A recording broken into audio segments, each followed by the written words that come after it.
Dear students, आज हम पढ़ेंगे टर्म्स ऑफ ट्रेड यानी कि व्यापार की शर्तें। जब दो देश आपस में व्यापार करते हैं तो एक्सपोर्ट करते हैं, इंपोर्ट करते हैं, आयात और निर्यात। और वो ये देखते हैं वो कौन सी वस्तुएं आयात करनी है, कौन सी वस्तुएं निर्यात करनी है। उसके बाद ये भी देखते हैं कि दोनों के बीच में अनुपात क्या होगा, कितना देकर हम कितना ले सकेंगे। यही है व्यापार की शर्तें। एक इंटरनेशनल एक्सचेंज रेशो, आयातों और निर्यातों के बीच में एक प्रकार का अनुपात है। इसको अलग अलग तरीके से देखा जाता है, इस रेशो को, वो हम आगे देखेंगे। तो basically value of imports divided by value of exports, आयातों का मूल्य भाग देंगे हम निर्यातों के मूल्य से। एक इकोनॉमिक्स थे GM, उन्होंने इसको 3 हिस्सों में बांटा है, यानी कि टर्म्स ऑफ ट्रेड को 3 तरीके से परिभाषित करने का प्रयास किया है। एक है एक्सचेंज रेशो, बार्टर के विनिमय अनुपात। उसके अंदर आता है net barter terms of trade, gross barter terms of trade और इनकम टर्म्स ऑफ ट्रेड। फिर उसको दूसरे तरीके से देखा जाता है, उसके अंदर आता है प्रोडक्टिविटी। प्रोडक्टिविटी यानी उत्पादकता के अंदर हम देखते हैं single factorial terms of trade, double factorial terms of trade.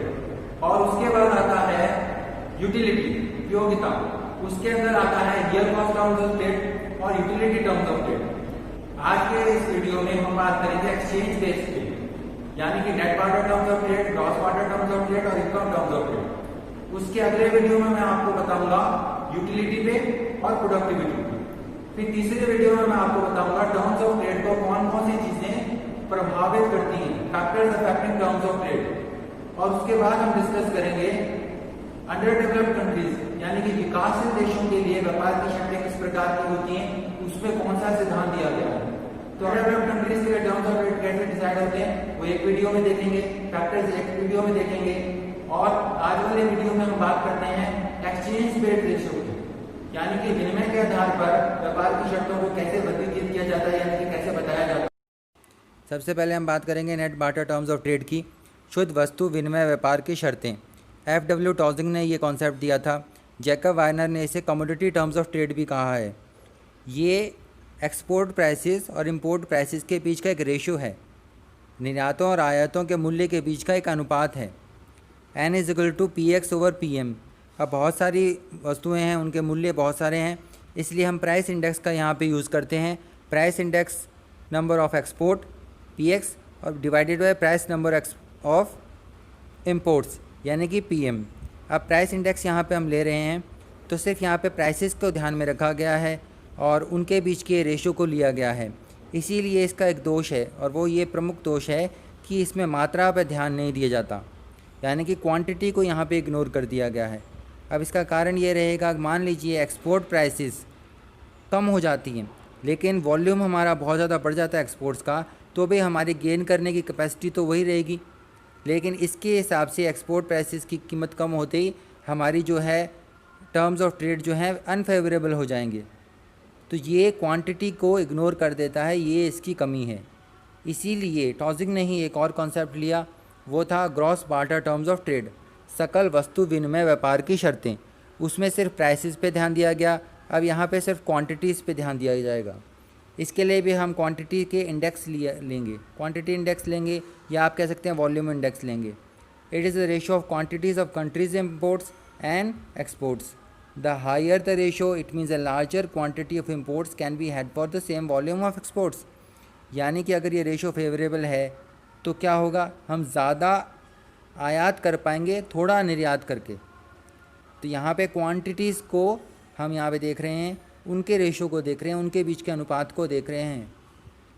आयात और निर्यात की मात्राओं के बीच में संबंध स्थापित किया जाता है, प्राइसेस को नहीं देखा जाता।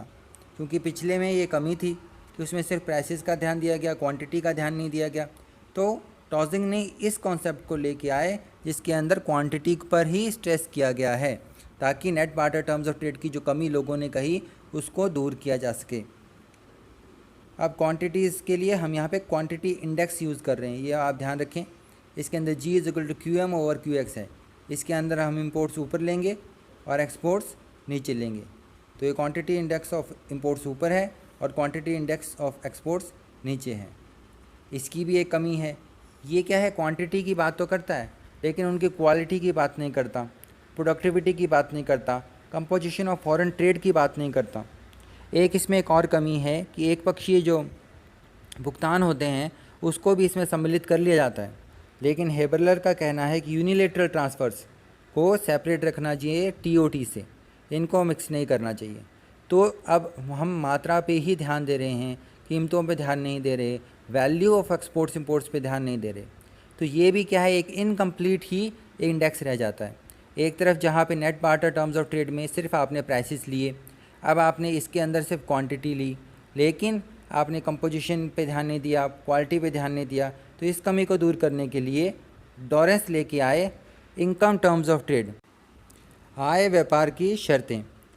ये एक कॉन्सेप्ट है जो ये कहता है किसी देश के लोगों की आयात करने की क्षमता मुख्य रूप से उनके आय पर निर्भर करती है। It is index of value of exports divided by price index of imports. तो बेसिकली आय व्यापार की शर्तें नेशंस कैपेसिटी टू इंपोर्ट की बात कर रही है, कितनी क्षमता है हम में आयात करने की, और वो किस पे निर्भर करती है, I is equal to P X Q X over P M.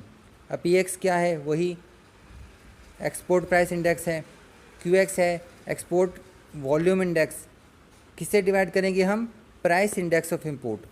ऊपर P X into Q X जो होगा वो आ जाएगी वैल्यू ऑफ एक्सपोर्ट्स, लेकिन नीचे हमको सिर्फ लेना है प्राइस इंडेक्स ऑफ इंपोर्ट्स। आप इसको दूसरे तरीके से भी दे सकते हैं, मैंने आपको net barter terms of trade तो बता दिया, उसका फॉर्मूला है P X over P M, यानी कि इसके में अंदर जो P X over P M का पोर्शन है वो net barter terms of trade है। तो आप ये समझ लीजिए N into Q X income terms of trade आ जाएगा, यानी कि net barter terms of trade को अगर आप क्वांटिटी इंडेक्स से भी मल्टीप्लाई करोगे एक्सपोर्ट्स के तो भी आपको इनकम टर्म्स ऑफ ट्रेड आ जाएगा। अब इसकी कुछ लिमिटेशंस भी हैं। एक इसमें आप देखिए कि ये exact measure of gains from trade नहीं देता, इसको हमको ये नहीं पता चलता कि जो एक्सपोर्ट बेस्ड हमारा जो इम्प्रूवमेंट हो रहा है, जो ये इनकम टर्म्स ऑफ ट्रेड हमारे फेवर में है, कहीं ऐसा तो नहीं हम बहुत ज़्यादा एक्सपोर्ट कर रहे हैं और हमारी रिसोर्सेज को जल्दी डिप्लीट कर रहे हैं, जल्दी हमारे जो प्राकृतिक संसाधन हैं उनको मिसयूज़ करके हम ये एक्सपोर्ट्स इंप्रूव कर रहे हैं, वॉल्यूम बढ़ा रहे हैं। डिप्लीशन ऑफ रिसोर्सेज हो सकता है, लॉन्ग रन ग्रोथ पोटेंशियल को सेक्रीफाइस हम कर सकते हैं, और स्टैंडर्ड्स ऑफ लिविंग हमारे एडवर्सली अफेक्टेड हो सकते हैं। हमारे जो खुद के लोगों को सामान मिलना चाहिए वो हम एक्सपोर्ट ज़्यादा कर रहे हैं, तो इस प्रकार जो है जीवन का स्तर है वो भी गिर रहा हो सकता है हमारे प्राकृतिक संसाधन व्यर्थ में जा रहे हों ये एक्सपोर्ट बढ़ाने के चक्कर में। तो ये सही में ये नहीं बताता हमको गेन्स फ्रॉम ट्रेड कैसे हो रहे हैं, ये इसकी आलोचना की गई थी। और इसके बाद ये भी बताया कि हो सकता है हमारे इनकम टर्म्स ऑफ ट्रेड ख़राब हो, लेकिन फिर भी हमारी एक्सपोर्ट करने की यानी कि नेशंस कैपेसिटी टू इंपोर्ट वो बढ़ गई हो, क्योंकि हमारे पास ज़्यादा फॉरेक्स आ गया हो, चाहे वो एक पक्षी है भुगतानों से आ रहा हो, यूनिलैटरल ट्रांसफ़र से आ रहा हो, कैसे भी हो रहा हो, हमारी जो है इंपोर्ट करने की कैपेसिटी बढ़ गई हो। ये कह रहे हैं कि आय व्यापार की शर्तें बताती हैं आपकी इंपोर्ट करने की कैपेसिटी, लेकिन वो ख़राब होने पर भी हमारी इंपोर्ट करने की कैपेसिटी अगर बढ़ जाती है तो ये जो पूरी जो एक्सप्लेनेशन है यही फॉल्टी हो गई। तो इस प्रकार से ये इसकी कुछ आलोचनाएं की गई, कुछ इसकी लिमिटेशंस बताई गई। तो ये थे एक्सचेंज बेस्ड। अब आगे हम पढ़ेंगे प्रोडक्टिविटी बेस्ड और utility based terms of trade. To be continued. Thank you.